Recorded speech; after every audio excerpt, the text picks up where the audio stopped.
Ruby जब 15 साल की थी तब उसकी शादी आलम से हो गई थी। सीखने की उम्र में उसे करने की जिम्मेदारी दे दी गई थी। ना तो उसे सही से खाना बनाना आता था और ना ही वह सही से घर के काम कर पाती थी। लेकिन कहते हैं ना कि हालात सब सिखा देता है, बस उसी तरह रूबी ने भी घर का काम करना और खाना बनाना सीख लिया था।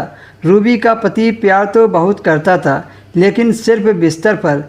उसमें उसे रूबी की मर्जी या ना मर्जी की कोई फिक्र नहीं रहती थी। दिन भर काम करके थकान से चूर होकर जब रूबी को अपने कमरे में बुलाता, तब कमरे में जाते ही उसकी पति की हवस भरी निगाहें उसे घूरती रहती थी। अब तो यह सब रूबी की ज़िंदगी का हिस्सा बन चुका था।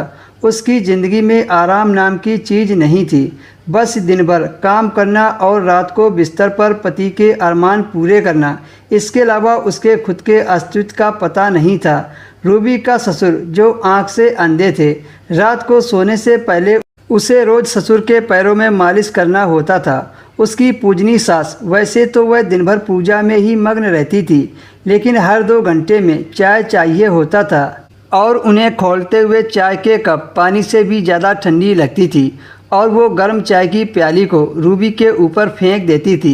सच बताऊं तो उनको चाय पीना नहीं बल्कि उस पर फेंकना ज़्यादा पसंद था। हैरानी इस बात की थी कि यह बात की शिकायत वह अपने पति से भी नहीं कर सकती थी, क्योंकि जब यह बात उसने अपने पति को बताई थी तो उसने कहा, माँ ने बिल्कुल सही किया, गलती माँ की नहीं बल्कि तुम्हारी है। मेरी माँ को गर्म चाय पसंद है और तुम इतनी कामचोर हो जो चाय को ठीक से गर्म भी नहीं कर पाती। माँ ने तो सिर्फ गर्म चाय ही फेंकी है। अगर मैं उनकी जगह होता तो पूरी चाय की केतली तुम्हारे मुंह में डाल देता। पर जब रूबी ने अपनी माँ और पापा को यह सब बताया तो उन्होंने कहा, देख बेटी, बड़ी मुश्किल से तेरी ही शादी हुई है। अभी तो तेरे पीछे तेरी 2 बहनें और शादी करने को बैठी हैं। तू वही उन सबसे समझौता कर ले। तुम सोच लो कि मैं तुम्हारे लिए मर गया हूँ। अब जैसा है तेरा ससुराल ही तेरा सब कुछ है। अब तुम हमसे कोई उम्मीद मत रखना। अब आप ही बताइए, ऐसी स्थिति में रूबी क्या करती। उसकी उल्टी गिनती उस दिन से शुरू हो गई थी जिस दिन से वह ससुर के पैरों में मालिश करने लगी थी।